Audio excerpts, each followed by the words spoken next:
अस्सलाम वालेकुम, I am Waris Sadat. Welcome to WS studio. आज की इस वीडियो के अंदर ओ लेवल इस्लामियात पेपर 1 जो है उसका कंपल्सरी क्वेश्चन नंबर 2 उसको डिस्कस करेंगे, which is Quran as source of legal thinking.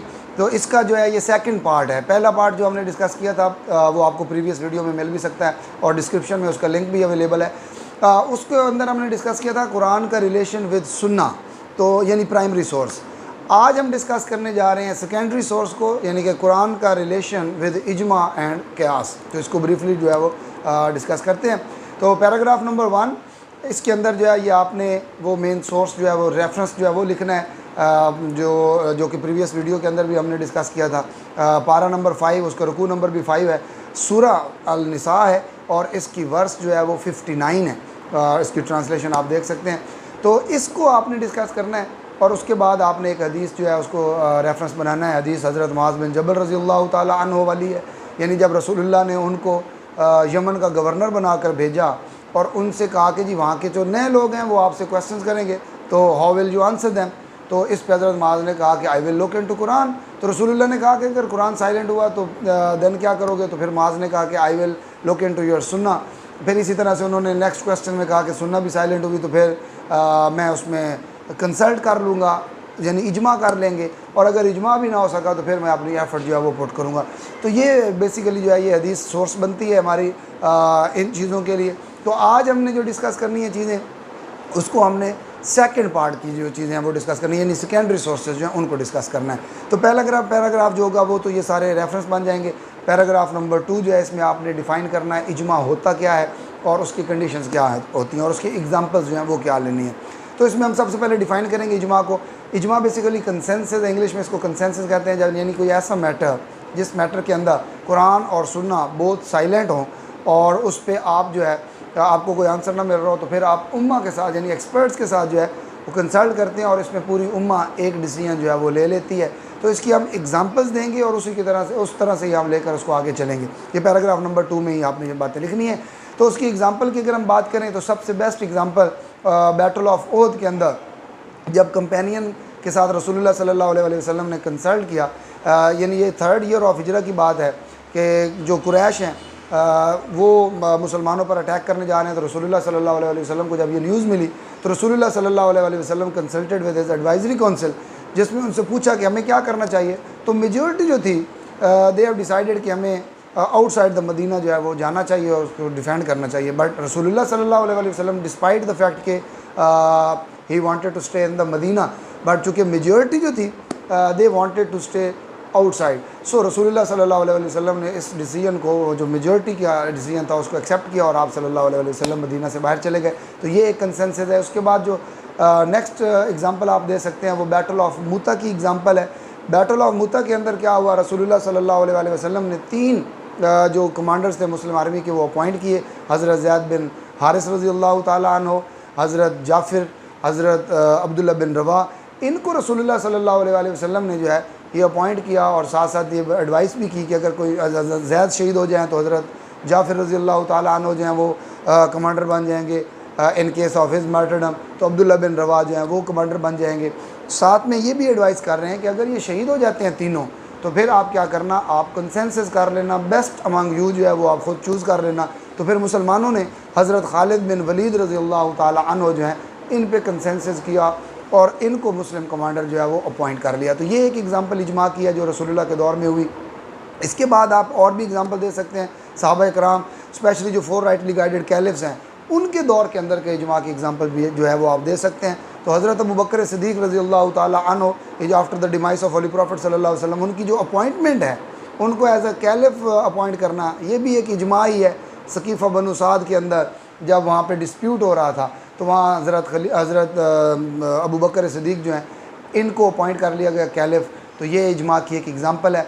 Next example में आप ये कह सकते हैं कि इसमें जब 20 रकअत जो कॉन्ग्रीगेशनल प्रेयर ऑफ तरावी है ये हज़रत उमर फ़ारूक रज़ियल्लाहु ताला अन्हु ने शुरू किया, तो ये भी एक इजमा की एग्ज़ाम्पल है। और आप प्रेजेंट डेज़ की एग्ज़ाम्पल की अगर हम बात करें तो उसमें आप ये जो हम चाँद देखते हैं और उसके अकॉर्डिंग ईद की सेलिब्रेशन करते हैं, तो ये भी इजमा की एक बेस्ट एग्ज़ाम्पल है। तो ये सारी एग्ज़ाम्पल्स और उसमें जो जिस तरह से रेफरेंस आपको मैंने बताए हैं ये सारी बातें आप इसमें लिख सकते हैं। फिर आपने एक पैराग्राफ में इसकी कंडीशन ज़रूर लिखनी होती हैं कि कंडीशंस क्या हैं, इजमा किन कंडीशन में किया जा सकता है। तो अगर हम कंडीशंस की बात करें तो सबसे जो बेसिक कंडीशन है उसमें यह है कि कुरान जो है वो आपका साइलेंट होना चाहिए। अगर ऑर्डर्स कुरान में मौजूद हैं, उस सिमिलर जो आपका वो जो इशू है वो मैटर अगर कुरान में ऑलरेडी डिस्कस किया गया है तो फिर आपका इजमा वॉइड हो जाएगा, उसको एक्सेप्ट नहीं किया जाएगा। इसी तरह से सेकंड कंडीशन ये है कि अगर वो ऑर्डर्स आपकी सुन्ना में मौजूद हैं, यानी कोई ऑथेंटिक हदीस ऑलरेडी मौजूद है और उसके अंदर वो ऑर्डर्स जो हैं वो उसकी इंस्ट्रक्शंस हमारे पास मौजूद हैं, तो फिर हम इजमा नहीं कर सकते।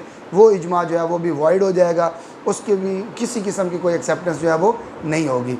देन जो इजमा करने वाले हैं, ये भी एक कंडीशन है कि वो कुरान और सुन्ना का नॉलेज रखते हों, वो लर्न पर्सन हो, उनके पास कुरान और सुन्ना जो है वो प्रॉपर उसकी जो है वो रेफरेंस मौजूद हो, स्ट्रॉन्ग नॉलेज हो, तो तब उनका जो इजमा जो है वो एक्सेप्ट किया जाएगा। और ये सारे के सारे वो जो डिसीजन वो लेते हैं वो सारे के सारा टीचिंग्स ऑफ कुरान एंड सुन्ना से रिलेट करता हो। यानी अब उसकी एक एग्जांपल हम इस तरह से ले सकते हैं कि अगर पूरी कम्युनिटी ये बेशक इजमा ही कर ले कि जी नमाज जो है वो 5 वक्त की नहीं है, 4 टाइम की पढ़नी है, 3 टाइम की पढ़नी है, बेशक पूरी कम्युनिटी उसमें कंसेंसस कर ले, लेकिन चूंकि ये कुरान और सुन्ना के अगेंस्ट है सो इसको एक्सेप्ट नहीं किया जाएगा। ओनली उसी चीज़ को एक्सेप्ट किया जाएगा जो कुरान और सुन्ना के अकॉर्डिंग होगा, जो प्राइमरी सोर्स के साथ लिंक करेगा, तो उसको एक्सेप्ट किया जाएगा। तो ये 3 पैराग्राफ जो हैं ये आपके यहाँ डिस्कस हुए हैं। अब उसके बाद चौथा पैराग्राफ जो है वो आपने क्यास को देना है। पहले आप क्यास को डिफ़ाइन करेंगे, क्यास बेसिकली क्या होता है, क्यास एनालॉजी भी कहा जाता है इसको। ये आपने ऑर्डर चेंज करने हैं विद अनदर सिमिलर ऑर्डर्स, यानी जो आपके ऐसा इशू आपके सामने आ गया है जिस इशू के बारे में कुरान, सुन्ना, इजमा तीनों चीज़ें साइलेंट हैं, तो अब आप उसमें अपनी एफर्ट पुट करेंगे, लेकिन आप जो उसका लिंक देखेंगे, जो उसका रेफरेंस देखेंगे, वो सारा कुरान और सुन्ना के अकॉर्डिंग देखेंगे और वहाँ से कोई ऑर्डर जो है वो निकालेंगे। तो उसकी अगर हम एग्ज़ाम्पल में बात करें तो उसमें कुरान की जो है वर्स मौजूद है, रेफरेंस आप देख सकते हैं कि कुरान के अंदर कहा गया जी नारकोटिक्स जो है, ये ड्रग्स वगैरह जो है, ऑल टाइप्स ऑफ नारकोटिक वो बैन है। क्यों बैन है? क्योंकि वो आपको आउट ऑफ सेंसेस कर देते हैं।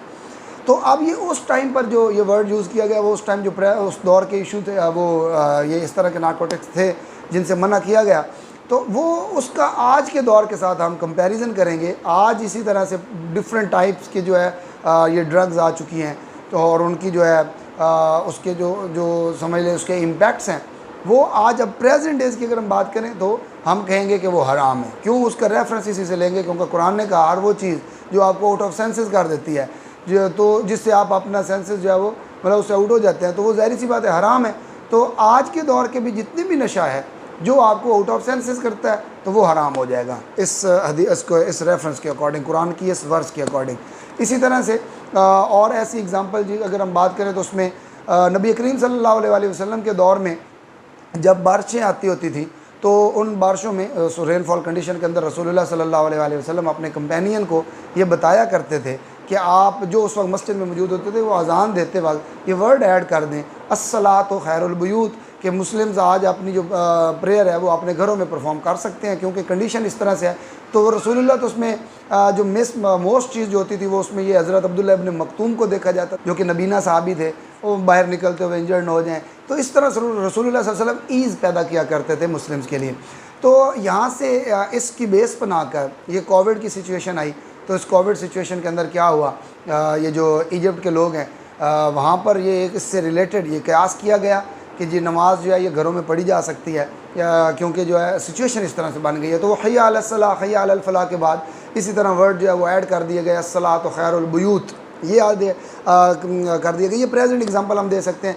हज़रत उमर फ़ारूक रज़ी अल्लाह ताला अन्हु के दौर में भी सिमिलर एक ऐसी सिचुएशन आ गई, तो आपने भी ऐसा ही किया, उसमें वर्ड ऐड कर दिए। वो क्या था कि सुबह की नमाज में जो लोग थे वो लेट आते थे, तो हज़रत उमर फ़ारूक रज़ी अल्लाह ताला अन्हु ने जब इस चीज़ को देखा, नोट किया कि ये तो बहुत लेट आते हैं, तो आपने क्या किया, इसी चीज़ को रेफरेंस बनाकर आपने वर्ड ऐड कर दिए सुबह की नमाज में, अस्सलातु खैरुम मिनन नौम, कि prayer is better than sleep. ये फजर की नमाज जो है उसके अंदर ये पढ़ा भी जाता है। तो ये भी एक एग्ज़ाम्पल है, ये भी एक कयास किया गया, सिमिलर ऑर्डर जो है वो लिए गए। तो इस तरह से जो है ये चीज़ें आपने इस पैराग्राफ में लिखनी है और इसमें अब आप कंडीशंस लिखेंगे, कयास की कंडीशंस क्या होती हैं। तो बेसिक कंडीशन ये है कि कुरान साइलेंट होना चाहिए, सुन्ना साइलेंट हो। नेक्स्ट आपने ये देखना है कि उस जो मैटर आप जिसके ऊपर आप कयास करने जा रहे हैं उसमें किसी किस्म का कोई इजमा ना किया हुआ हो, कम्युनिटी ने कोई इजमा ना किया हुआ हो। ये तीन चीज़ें साइलेंट होंगी तो आपका क़यास एक्सेप्ट किया जाएगा, अदरवाइज़ आपका क़यास जो है वो एक्सेप्ट नहीं किया जाएगा। तो अब हम थोड़ा सा डिस्कस कर लेते हैं इस क्वेश्चन के पार्ट बी को भी। इसमें एक चीज़ तो ये अक्सर आई हुई होती है कि ये ज़रूरी क्यों है प्रेजेंट डेज़ के अंदर इजमा और क़यास को इनकरेज क्यों करना चाहिए, तो उसका क्या आंसर होना चाहिए। तो उसमें आपने यही बताना है कि प्रेजेंट डेज़ में बहुत सारे ऐसे इश्यूज़ हैं जिनमें कुरान और सुन्ना जो है वो साइलेंट है, तो उसमें फिर हमें क्या करना होगा, उसी को बेस बनाकर कम्युनिटी को जो है उसमें इजमा और क़यास की तरफ आना होगा, ताकि हमें जो है प्रॉपर गाइडेंस मिले और उसके थ्रू लेकर चलें। क्योंकि कुरान और सुन्ना दोनों इस चीज़ के ऊपर फोकस करते हैं, हमें गाइडेंस भी देते हैं कि आप ये सिस्टम रुकना नहीं चाहिए, आप इसके ऊपर बैठ के गौर व फिक्र करते रहें, इसके ऊपर मेडिटेट करें और लोगों को गाइडेंस जो है वो देते रहें। ये इसमें रिस्पॉन्सिबिलिटी है, उम्मा की भी रिस्पॉन्सिबिलिटी है। बार बार ये कुरान के अंदर भी ये बात डिस्कस की गई है, कुंतुम खैरा उम्मतन उखरजत लिन्नास तअमुरूना बिल मारूफ व तनहौना अनिल मुनकर। मुस्लिम उम्मा को ये कहा गया है कि आप बेस्ट उम्मा हैं, और आप क्या करते हैं, क्यों बेस्ट हैं, आप लोगों को अच्छे कामों की तरफ लाते हैं और बुरे कामों से उनको रोकते हैं। तो इस तरह से भी ये चीज़ें जो है ये चलती रहनी चाहिए और ये चलती रहेंगी इंशाअल्लाह। अच्छा, अब इसका एक और वेरिएंट भी आ जाता है। उस वेरिएंट में ये बात आती है कि इजमा और क़यास जो है इसको प्रेजेंट डेज़ में कुछ स्कॉलर्स जो हैं या कुछ कम्युनिटीज़ जो हैं वो डिस्करेज करती हैं। वो क्या रीज़न है, क्यों डिस्करेज किया जाता है, स्पेशली क़यास को क्यों डिस्करेज किया जाता है, ये भी 4 मार्क का क्वेश्चन जो है ये आ जाता है। तो इसके आंसर में आपने ये लिखना है कि इसमें बेसिक जो रीज़न है डिस्करेज करने की वो ये है कि मुस्लिम कम्युनिटी जो है वो डिवाइड है इनटू डिफरेंट सेक्ट्स। हमारे यहाँ डिफरेंट सेक्टेरियन डिवीज़न है और हर सेक्ट जो है वो अपने सेक्ट को अच्छा समझता है, तो इस वजह से उसको, फॉर एग्ज़ाम्पल अगर एक मेजर सेक्ट है शिया है या सुन्नी है, तो वो सुन्नी जो है वो शिया की बात को एक्सेप्ट नहीं करेंगे और उनके उस किसी भी इजमा जो हुआ होगा उसको एक्सेप्ट नहीं करेंगे। और इसी तरह से अगर कोई शिया है तो उनका सुन्नी जो है वो नहीं करेगा, सुन्नी शिया का नहीं करेगा। तो ये चीज़ें जो है इस वजह से वो डिवीज़न की वजह से जो है वो नहीं हो सकता। दूसरे नंबर पे क़यास को इस वजह से भी डिस्करेज किया जाता है आजकल के दौर के अंदर कि जो लोग क़यास करने जा रहे हैं क्या उनके पास कुरान और सुन्ना है, क्योंकि इसमें आपने अपनी एफर्ट पुट करनी है, इसमें आपने अपनी जजमेंट देनी है। और हो सकता है वो शख्स जो अपनी एफर्ट दे रहा है, अपनी उसमें एफर्ट पुट कर रहा है, उसके पास कुरान और सुन्ना का नॉलेज ही ना हो और वो उतना अच्छा उसको जो है समझ ही ना सके, उसकी अंडरस्टैंडिंग उतनी अच्छी ना हो, तो वो हो सकता है रॉन्ग डिसीजन आ जाए। तो ये वो सारी रीज़न हैं जिनकी वजह से इसको डिस्करेज भी किया जाता है। तो ये Quran as source of legal thinking का टॉपिक कंप्लीट हो गया है। 2 वीडियोज़ इसके ऊपर मैंने बनाई हैं, आप दोनों वीडियोज़ को अच्छी तरह से देखें। पहली वीडियो जो है उसमें रिलेशन डिस्कस किया गया है कुरान का सुन्ना के साथ, दूसरी ये वाली वीडियो है जिसके अंदर कुरान का इजमा और क़यास के साथ जो है वो रिलेशन डिस्कस किया गया है। तो और उनको बी पार्ट जो है वो भी डिस्कस किया गया है। चैनल को भी सब्सक्राइब करें, बेल आइकन बटन जो है उसको प्रेस करें। इंशाल्लाह मिलते हैं नेक्स्ट वीडियो में, तब तक के लिए अल्लाह हाफिज़।